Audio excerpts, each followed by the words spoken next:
ملګرو نن سره داسې د یو بې ضمیره ویډیو شیر کوم داسې چې په موجوده چې کوم حکومت پی ټی آی عمران خان پسې دومره سپکې سپورې ویلي دي چې هغه ناقابل برداشت چې نه څوک هغه برداشت کولی شي. خاص کر د پی ټی آی کارکونانو لپاره دا ویډیو ده. هغه کارکونان پکې منشن کړي هغه ته پکې ویلي دا دغه پیروکار دی او د يهودي دی وغیرہ ډېر مختلف قسم خبرې پکې کړي دي او چې څوک د پی ټی آی په پارټي کې هغه لپاره داسې هغه لپاره داسې زه په یو پارټي کې نیم. بهر عمران خان صرف دا وایي چې دا اوس کوم سکیم روان دی 12000 روپۍ تاسو کته شي چې په ملک سره روان دی هغه د ملک لپاره څه سوچ کوي. بهر زه په یو پارټي کې نیم خو د دې بې ضمیره یو ویډیو د یو منټ ویډیو کلیپس ته دا در شیر کوم دا وګورئ فیصله په تاسو باندې وکړئ چې دا دې سړي خویلی په عمران خان پسې کبد نو تاسو کمنټس کې به صرف تاسو د جواب انتظار کوم چې تاسو د دې سړي په باره کې دله څه ووټ ورکوئ. نو راځئ د پی ټی آی کچه تباه د پی ټی آی مستقبل تباه د پی ټی آی د عمران خان 15 بچي دي هغه نه جاي. السلام علیکم ورحمت الله وبرکاتہ. ټول ملګرو ته سلامونه. امید لرم چې ښه به ملګرو زما په دې سیټ باندې تاسو ته یو ویډیو ښکاري نو دا ویډیو تاسو وکړه دا داسې یو بې ضمیره دی داسې یو دته به موږ یاره څه ووایو لکه دته څه ویلی هم نشو کنځل په سوشل میډیا باندې خوند نه کوي چې ته یو سړي ته کنځلو کې. بهرحال زما هر ویډیو زه غواړم چې یاره دا د بری یو اصلاحي ویډیو وي چې یاره د دې نه څوک څه حاصل کړي څه ترې واخلي. نو ملګرو دا ویډیو سره مخکې شیر کړي دا دومره بې ضمیره دی چې یاره دی اوسېږي هم په پاکستان کې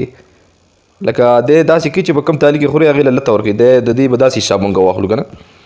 نو چې اوسېږي په پاکستان کې حکومت ته عمران خان دی او هغه ته بیا سپکې سپورې وې بیا ورکرانو پسې لګیا دی یاره چې زه به یو خبر بل وکړم په دې ویډیو په دوران کې چې یاره زه په پی ټی آی کې نیم ان پي کې نیم بل په مسلم لیگ دغه څه دا دی زه په یو پارټۍ کې نیم او نه دې پارټیانو کې نه سیاستو کې زه کار ساتم. خو ډېرو ملګرو راته دا ویډیو راولېږله غالبا د 19 کسانو ماته دا ویډیو راسینډ کړله. 19 په 19 کسانو کې ملګرو پکې دا داسې زور نیم راکړي چې یاره ته دومره نه ته په دې څه ووایه ته داسې وکړه ته داسې وکړه ته په هر چا پسې لګېږې ته دته څه ووایه. نو زما کار دی دا نه چې یاره زه د یو سړي ته کنځل وکړم یا دې څه وکړم خو دته صرف دا وایم چې یاره ګوره چې یو سړی په کوم تالي کې خوري نو هغې ته لته ورکول نه دي په کار ځکه چې دا قبر کې راځي که نه او دا یو په ناشکرۍ کې هم راتلی شي. حکومت که اوس هر څنګه حکومت دی لکه مثال په تور ګراني ده اوس ډېر خلک په دې خفه دي د عمران خان به زه ووایم چې یاره ګراني راغله که نه نو یو خو ملک قرضدار دی تاسو ته پته ده چې په ملک څومره قرضه ده چې هغې لکه یو کس چې کوم دی یو بچی د پاکستان سله پاسه په 1 لک روپۍ کې قرضدار دی نو هسې اندازه واخلئ چې یاره په پاکستان باندې څومره قرضوي. بهرحال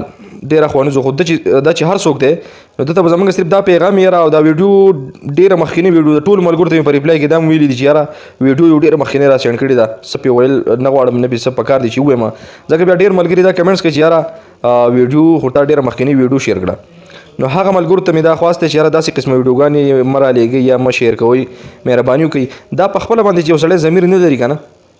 نو هغه ته به مونږ څه ووایو چې یاره دا لکه دا ته څه کوې نو که حکومت هر څنګه دی د ویډیو مقصد صرف دا دی چې حکومت هر څنګه دی اوس حق حکومت دی اوس که ګراني د کارزاني ده خو دی د 5 کالو پورې به صبر کوئ مونږ تاسو ټول به صبر کوو ځکه دی خو نه اوس کوزېدی شي نه بل څوک راتلی شي. د نواز شریف نه هم مونږ تاسو ټولو ته چغې والې یاره نواز شریف چور ہے غل دی او غلا یې وکړه ملک یې لوټ کو. نو عمران خان ټولو غوښتو اوس چې عمران خان راغلی نو اوس یو تقریبا 2018 کې الیکشن شوی دی او دا 2020 2 کاله تقریبا پوره کېدو والې دي 3 میاشتې بعد به 2 کاله پوره شي تقریبا. نو ډېر ملګري بیا اوس د ټول ملګري زه چې ټول پاکستان د عمران خان نه هم خفه دی نیم په نیمه پاکستان به زه ووایم بهرحال ټول نشم ویلی خو نیم خلک تقریبا چې خفه دی په 50% کې په 100% کې 50% خلک خفه دی د عمران خان چې یار ګراني راله ملک نور هم لوټ شو وغیره وغیره. نو بهرحال الله دې وکړي چې یاره په دې پاکستان باندې داسې حکمران راشي چې هم الله تعالی د پاکستان قرضه ختمه کړي هم سهولتونه شي هم خلک د مسافریانو نه خلاص چې داسې پاکستان دې الله جوړ کړي نو تاسو ټول وایئ چې امین. او بهرحال چاته کنځل منزل چې دي دا نه دي پکار خو په کنځل هم نه دي پکار هر حکمران ته یاره پلان کې چل داسې وکړو تاسو باندې صرف یو خبره پرېږدم چې د خپل یو کور سنبالول څومره ګران دي د یو کور سنبالول څومره ګران دي نو بیا د ثابت پاکستان سنبالول تاسو په خپله باندې سوچ وکړئ چې یاره ثابت پاکستان یو کلی هم نه 2 هم نه یو ښار هم نه 2 ښاره هم نه ثابت پاکستان سنبالول ډېره ګرانه خبره ده.